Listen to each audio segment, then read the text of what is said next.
The 70s were a transformational time in world history. This decade gifted us with the Rubik's Cube, the song Bohemian Rhapsody by Queen, and the world's first digital camera. But what many people don't know is that during this time, the US government sparked the invention of something that would change the world forever. The 1970s saw the birth of a new counterculture, one that differed so greatly from its predecessors within the civil rights and hippie movements. This was the integration of white supremacist and neo-Nazi ideologies.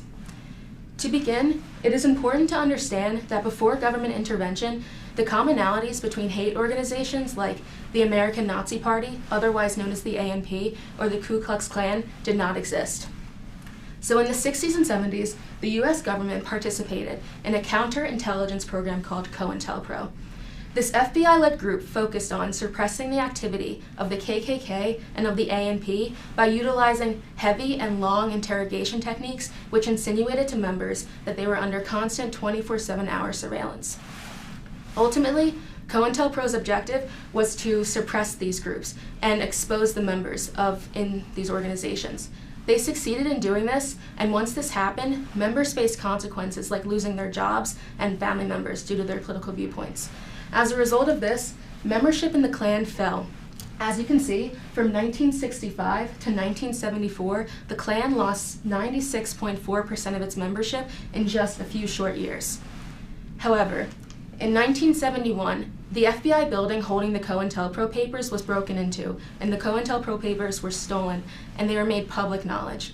Once this happened, both the KKK and ANP felt as if they were being unfairly targeted by the government. As a result, this allowed for them to empathize with one another. They were sympathetic to both each other's plight and their ideologies, and this marked the beginning of the integration of these two hate organizations. So, following the FBI break-in of 1971, each organization had a shared hatred of the government, and this allowed for anti-Semitic rhetoric to seep into the KKK's ideologies. In the 60s and 70s, there was a Nazi publication called the Fiery Cross, which was instrumental in exploiting the government hatred of both groups, but especially of those within the KKK. The Fiery Cross labeled Black nationalists and Jewish Americans as separate threats to the Republic that respectable white Americans should have been upholding at this time. The KKK began to accept these viewpoints, and this can be seen with Imperial Wizard Robert Shelton, who said, "I'm against Jews not because they're Jews, but because they do not hold allegiance to this country." By creating an enemy out of those who supposedly do not put America first, Robert Shelton identified Jewish Americans as people who were A, wrong with American society, and B, as people who were behind the government attacks on the KKK, so to speak. And because of Robert Shelton's high standing in the KKK, given that he was an imperial wizard, it was a very high position, he had a lot of weight behind his words, and this allowed for the KKK to more readily accept this rhetoric. Finally, what happened was the government intervention only further served to make martyrs out of the leaders within the KKK and ANP due to members looking up to them and holding them dear to them.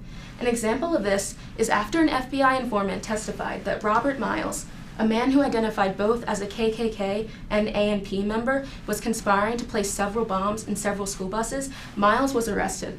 But the thing is, white power activists rallied behind Miles' story. They used his experiences with the government to further their message of hate across the nation. And in 1975, Dearborn, Michigan UKA, which was a very large KKK organization of this time, insinuated very heavily that Jewish Americans were utilizing Black Americans as their lackeys to do their bidding. By equating and theorizing Jewish Americans and Black Americans to be working together to not only take down the government but to just oppose the KKK and ANP in general, the Dearborn, Michigan UKA only further served to create a common enemy that both the ANP and KKK could work together and direct their energies against. The result of this is that by the end of the 1970s, KKK groups with neo-Nazism in their everyday rhetoric far outweighed the more traditional KKK groups of the past.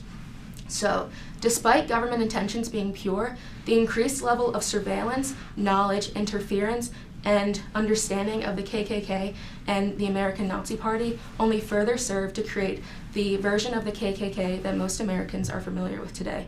Thank you.